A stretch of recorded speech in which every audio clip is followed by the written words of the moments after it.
वरळी मुंबई शहरातला एक महत्त्वाचा आणि प्रतिष्ठेचा मतदारसंघ. एकेकाळी अविभाजित शिवसेनेचा आणि खास करून ठाकरे कुटुंबियांचा अभेद्य गड म्हणून याची ओळख होती. आदित्य ठाकरे याच मतदारसंघातून आमदार आहेत आणि त्यामुळे वरळीवर त्यांचा प्रभाव मानला जातो. मात्र राज्यात सत्तांतर झाल्यानंतर आणि शिवसेनेत फूट पडल्यानंतर हा बालेकिल्ला शाबूत ठेवण्याचं मोठं आव्हान ठाकरेंसमोर उभं राहिलं. एकनाथ शिंदेंच्या नेतृत्वाखालील शिवसेना आणि भाजपने ठाकरे गटाच्या पारंपरिक मतदारसंघात भगदाड पाडण्याची रणनीती आखली. वरळी हा त्यांच्या मुख्य लक्ष्यांपैकी एक होता आणि आता नुकत्याच झालेल्या मुंबई महानगरपालिकेच्या निकालांनी हे सिद्ध केलं की ही लढाई आता जास्त तीव्र झाली आहे. याच वरळीत ठाकरेंना आपला बालेकिल्ला शाबूत ठेवण्यात यश आलं असलं तरी शिंदेंच्या शिवसेनेनं मात्र इथं एंट्री घेतली आहे. जानेवारी 2026 मध्ये झालेल्या मुंबई महानगरपालिका निवडणुकीच्या निकालानुसार वरळीतील 7 पैकी 6 जागांवर ठाकरेंच्या शिवसेनेनं विजय मिळवलाय तर 1 जागा शिंदेंच्या शिवसेनेनं जिंकली. याच वरळीचा आढावा घेऊयात प्रभागाप्रमाणे. वरळी विधानसभा क्षेत्रात 193 ते 199 असे एकूण 7 निवडणूक प्रभाग आहेत. यामध्ये वरळी कोळीवाडा, जिजामातानगर, आदर्शनगर, प्रभादेवीचा काही भाग आणि वरळी सी फेस यांसारख्या परिसरांचा समावेश होतो. वॉर्ड क्रमांक 193 कोळीवाड्यात बंडखोरीचा फटका बसणार का अशी चर्चा होती.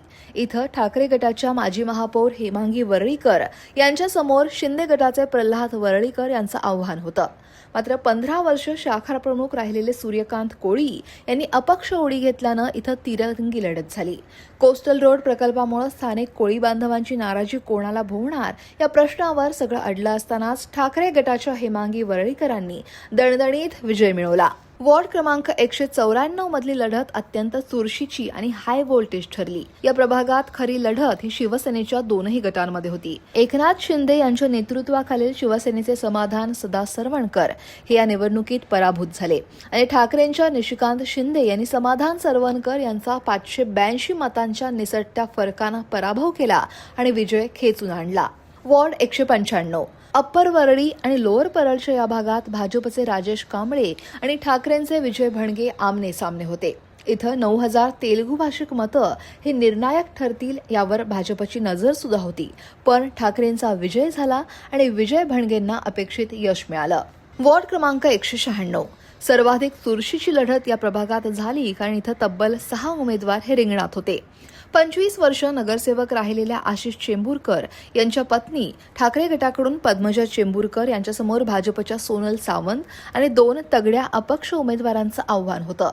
70% मराठी मतदार असलेल्या या प्रभागात बंडखोरी कोणाचं स्वप्नभंग करणार अशी चर्चा असतानाच ठाकरे गटाच्या पद्मजा चेंबूरकरांना घवघवीत यश मिळालं. वॉर्ड क्रमांक 197 मध्ये शिंदे गटाच्या वनिता नरवणकर आणि ठाकरे गटाचे बंडखोर श्रावणी देसाई यांच्यात लढत ही रंजक होती.